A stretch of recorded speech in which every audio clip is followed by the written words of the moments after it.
look, I know it's been a while, but I finally got around to playing a single-player game, and I really enjoyed it, so I wanted to make a review on it. You may or may not have heard, but this game recently got a definitive edition. I also figured I would get a little dressed up, as you can see. This is a game based in the 1950s where everyone looked all spiff and spam, so I figured, why don't I join the culture? The title Definitive Edition honestly kind of worries me nowadays. And let me explain why. So there's a company called Deep Silver. They made games like Dead Island, and they recently did a remaster of Saints Row 3. Saints Row 3 was announced by Deep Silver back in April out of complete nowhere. It is similar to Mafia 2 in the fact that it is a definitive edition / remaster. This announcement actually got me really hyped. I remember me and my best friend played this game on 360 a long time ago, and we had an absolute blast with it. But the second I tried playing this remastered edition with one of my good buddies, Panda, we had quite the experience. There was one section at the start of the game where the audio was just completely messed up, and well, let me just show you. I'm really mad I didn't get our voice comms when I recorded this. We were pretty much screaming at the top of our lungs because we both thought a gunman actually came into our home.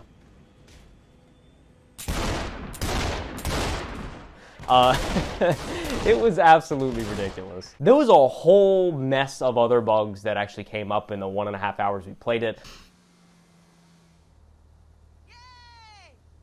What? Whoa, lady! But I don't want to actually show all of it because, well, that's not what this video is about. But it goes without saying that after the 1.5 hours we played it, we realized we were still in the 2.5 hour window where we could return it. And so that's exactly what we did. And it was honestly upsetting. I'm not going to lie. I was really excited for this remaster, and I really wanted to dive back into this world, but this just wasn't it. But whenever Mafia 2 Definitive Edition actually dropped, it was a different case for me. I never touched the original one, like ever. I had friends that played this game, and they would always talk about the booby magazines and whatnot, because, you know, when you're like 13 or 14, that's all you really care about. You ready? It's a Playboy, you ready? Okay. The original game actually came out in 2010. Yes, 10 years ago, an entire decade. I cannot breathe. Like, what? But regardless, some studio recently decided to remaster this game. And my first day I actually played this game, it got me a little worried. There was a host of bugs I ran into on my first playthrough, but probably the most blatant one was the audio. All of the dialogue actually only came through my left ear. So I was forced to hear Vito and Joe reunite in the comfort of just my left ear. Why am I hearing dialogue on my left ear? This is very weird. Empire Bay. There we go. Now the dialogue's good. It's even, both sides. See, now we're back to the only left ear. Bro, what's going on? Alright. Hi, Mama. Nope, still left ear. Dude. Kaboom. Keep in mind, I had bugs like this on PC. This game, this Definitive Edition, came out on Stadia.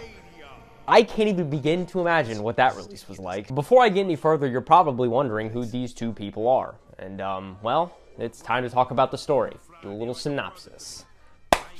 Let's go. The story of this game follows Vito Scaletta, who is the son of some Sicilian immigrants, and he turns out to be a real bad boy. He has a best friend named Joe, who also happens to be a fellow bad boy. At the very beginning of the game, you see these two attempt to rob a jewelry store. This ends up going completely south. When Joe gets away, however, Vito gets caught by the police. Rather than serving time in prison, Vito actually ends up joining the military. After he serves in the military, he returns back to the fictional city of Empire Bay. And shortly after that, he reunites again with Joe. And this part is where I believe the story actually begins. Upon Vito's return to Empire Bay, he finds out that his dead father actually still owes money to a loan shark. This entire family, I guess, is just bad boys. So what does Vito do? He goes off to do some dirty shit to pay off his dad's debt. He eventually makes the money back to pay off his dad's debt, but you remember how I said he was doing some dirty shit? Well, Joe eventually introduces Vito to Henry. Henry offers Vito the wonderful opportunity of stealing ration stamps from a government building and selling them around gas stations at Empire Bay. Out of all the dirty jobs Vito ends up doing, this happens to be the one that gets him caught. Vito ends up going to prison for 10 years, and he doesn't even get a chance to pay off the debt that his father owed, even though he had the money. So now Vito's just big chilling in prison. But while he was in prison during his sentence, he finds out that his mom dies. Poor dude just can't catch a break, I guess. But in Vito's favor, he actually ends up befriending an old mobster named Leo. And Leo ends up having having the power to actually shorten his sentence. Leo cuts down his 10-year sentence nearly 5 years early. Vito ends up reuniting with Joe again after he gets out of prison, and shortly thereafter, they end up doing bad again. But lucky for Joe and Vito, they actually end up doing enough bad jobs to eventually get invited into the Falcone family. At the reception of their invitation to this family, they end up shedding blood on a picture. It seems like a cult to me. But hey, what do I know about the mob, you know? I mean, I dressed the part, but that's about it. Shortly after these two join, they end up clapping one of the higher-ups at the Clemente family after it's discovered by the city that they are selling dope. After doing this gives Vito and Joe hella clout, and they start making all this money. Vito ends up making so much money that he ends up buying a house. Henry eventually comes back into the story, and he wants to be invited into the Falcone family. The leader of the Falcone family actually ends up putting Henry on the job of killing Leo. Yeah, remember Leo from the prison? Well, Vito and Leo are still very close, and Vito wants to warn Leo that he's about to get clapped so he doesn't die. It's really funny too, because you and Leo end up hiding under a bed like a bunch of 5-year-olds to try and avoid Henry from killing Leo. Vito actually does end up convincing Henry not to kill Leo, and Leo ends up running away forever. But while all of this mob shit is happening, Vito's relationship with his sister seems to be getting bad. Vito actually finds out that his sister's husband has been unfaithful, and in the 1950s, that's just freaking bananas. After Vito finds out, he drives over to the husband's place and, well, he teaches him a lesson, gives him a little 1-2. Vito finds out afterwards, though, that much like the Caesars Legion in Fallout New Vegas, she didn't really like that. What seems to be in some weird act of karma, that very same night after he beats up the husband, the Irish mob come to the house and molly it to the ground, along with all of his money he had. So what does a man to do when he no longer has his house, any money, and no insurance to cover any of it? Well, duh, you sell crack, silly. Okay, Vito actually joined Joe and Henry to sell heroin, but crack sounded funnier. They acquire this heroin from the Chinese crime syndicate known as the Triads. Vito ends up going on a pretty solid run of selling heroin until they find out that the Triads end up slicing Henry up in broad daylight. You find out that the reason that the Triads did this is because they discovered Henry to be an FBI informant. Yeah, I know, Henry was a narc the whole time. What the hell, Henry? This charges Joe and Henry to go on a massive rampage against the Triads after it's discovered he's dead. Probably the worst part about this heroin deal, though, is that Henry ended up going to a loan shark to get the money to buy the heroin in the first place. So now that Henry's dead, it forces Joe and Vito to work some sketchy jobs to get enough money to pay this loan shark back. One of my favorite sketchy jobs they probably did involved killing a retired mobster in broad daylight while the dude was watering his lawn. Nice. They collect all the money, and Vito goes to the loan shark to pay off the loan. And while he's there, he finds out through conversation with the loan shark that that very same loan shark was actually the one that got his dad money that ended up getting his dad killed.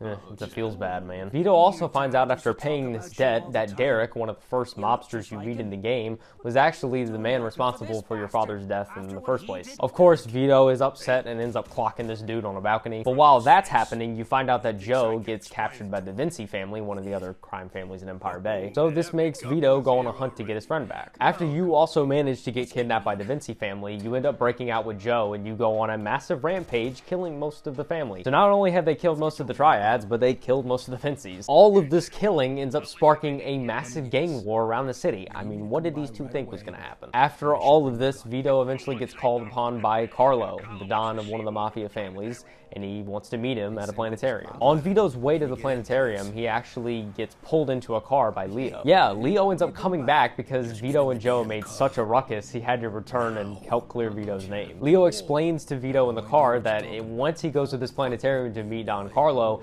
he's going to kill him. I mean, everyone in the city pretty much wants him dead. But Leo also says that if Vito kills Carlo, he can help clear Vito's name. So Vito gets to the meeting place and he ends up clearing house of a lot of the Falcone family. After you do all this killing, you eventually run into Carlo and you find out that Carlo actually sends Joe to kill you. And at this point, I thought all hope was lost. I was like, well, Joe's not my friend anymore. Carlo wants him to kill me, so I mean, what am I gonna do? But you find out that Joe is on your side and also wants to kill Carlo, so it ends up being like a 2v everyone in this planetarium. It's a huge Falcone family brawl and you end up coming out on top with Joe. Vito and Joe end up leaving the planetarium and Vito gets in a car with Leo and Joe leaves in a completely separate car. And you see Joe speed off in a completely different direction than Vito, and you find out that Leo's deal didn't involve saving Joe, it only involved saving Vito. Now that Carlo's been dealt with, Joe unfortunately was not a part of the deal. You don't see Joe actually die, you just see him kind of skirt off, and it's not really said what happens to him. And yeah, after that, it pretty much cuts to black. Okay, I need to lose this tie because I'm actually dying. This tie is just too much. I gotta get rid of this. I'm gonna be talking about bugs and stuff anyway, so we're done with the story. Let me clip this to my shirt.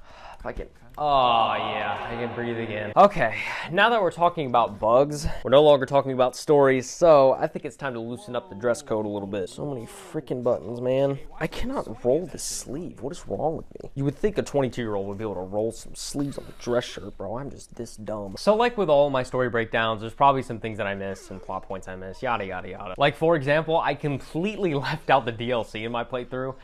Yeah, I completely forgot that there were 3 DLCs of this game that actually added on to the story. So, yeah, sorry about that one.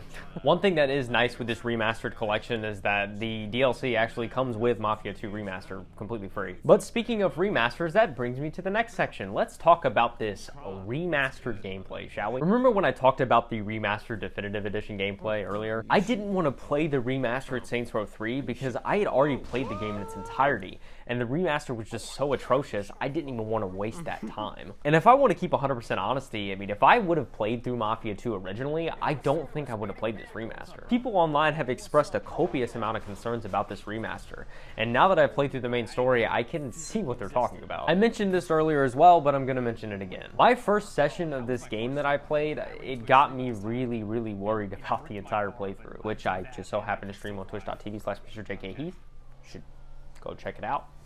If you have a time, drop a follow. I'll be playing more games. That's why you actually see most of my face on this gameplay, is because I streamed it over there, so go give that a follow. It didn't have working audio. Yeah, my first session had no working audio. Well, it had working audio, but it only came out my left ear. At least the cutscenes did anyway. And honestly, the cutscenes not having functional audio kind of just ruins most of the game. I mean, this game is similar to GTA in the fact that the story drives most of it. And so when the cutscenes aren't working properly, it's hard to really enjoy the game. Thankfully, I waited a few days between each playthrough, so by the time I got to my second section, the audio was fixed. Most of the other bugs I ran into in this playthrough were fairly minor. One bug that was in particular pretty funny was with one of the cutscenes. There was a face that, well, yeah, it looked stretched. Later on in that same cutscene, Vito says some dialogue and his mouth just doesn't move. Falcone sent me. He isn't too fond of skinny he's not talking. cocksuckers trying to turn his guys into mincemeat. Dude, what is happening? The AI also sometimes had issues in this game, which I've covered in previous reviews. It's hard to find a game nowadays that has full functional AI that works 100% of the time. Whatever, different talk, different day. I ran into one AI bug where the AI just didn't enter the area to fight, and it completely halted my progression. I had to backtrack to a previous room, and I found 2 police officers just standing there, not fighting. All right, yeah, I'm trying, buddy. All right, you know what? We're just gonna explore. Oh, hi guys. I had one bug with the companion AI where, in particular, Joe was in the middle of a fight, and Joe just randomly teleports in front of me, and he ends up eventually sliding into a corner where he can't see the enemy, but he goes up to shoot and just shoots the wall. What? Hey, do you mind? He's gonna kill me, Joe. Hey, Joe, why don't you, turn around? This next one isn't particularly a bug. I just feel like it sets the point of how much of a definitive edition this game actually is. It just shows how much time that the devs really didn't put in. There's a line said by one of the supporting actors in the middle of the crack deal with Henry and the Triads in regards to Henry's money that he brought to the deal. And here's the actual clip I'm referring to. 要有大是11磅重的20元美金钞票，一共35000块。 All right, take it away. Now keep in mind, after you watch that this is a clip from the original Mafia 2 game that came out in 2010, not the definitive edition. But let's take a look at the definitive edition and compare the scenes. 要有大是11磅重的20元美金钞票，一共35000块。 All right, take it away. All right, did you notice the difference? No? Better graphics? Okay, yeah, that's obvious. But what I'm talking about is the actual dialogue itself. The dialogue is the exact same. The recording is the exact same. And I don't know, maybe it's just me, but when I first heard this, I initially thought it just kind of sounded weird. I mean, my reaction on stream said it all. Bring the goods. Okay, that You're a sounded good man, really phoned Henry. in. How they didn't get something like this fixed in the definitive edition just proves to me that they might as well just have called this Mafia 2 the Texture Pack Upgrade Edition. I don't really have a number rating for this game just because I think your enjoyment of the game will really depend on if you play the original. I also didn't play the DLC either, so I feel like if I gave a number review, it probably wouldn't really be valid. If you played the original game and you really enjoyed it, then I could say, yeah, I would dive back into this world and play it on the new texture pack. It's pretty fun. If you haven't played the original at all, I would say to give this game a shot. Overall, it's a fantastic story, and it's pretty much GTA if it was set in the 1950s, so you'll be able to get some enjoyment out of it. There's also, like I mentioned before, 3 DLCs on top of the 12 to 15 hour main story, so there's a lot of enjoyment you can get out of this. If you do want to get this game, I would recommend just going out and buying the trilogy. The trilogy of this package includes Mafia 2 Definitive Edition, Mafia 3 Definitive Edition, and the Mafia 1 remake.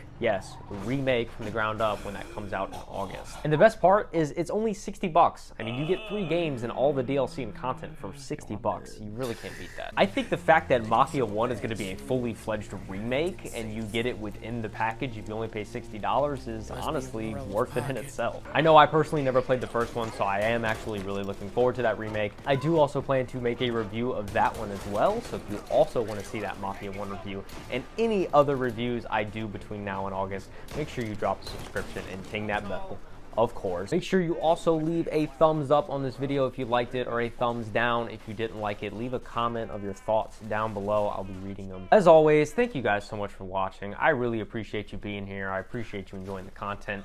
And remember, never stop. Henry has a job for Vito to steal ration.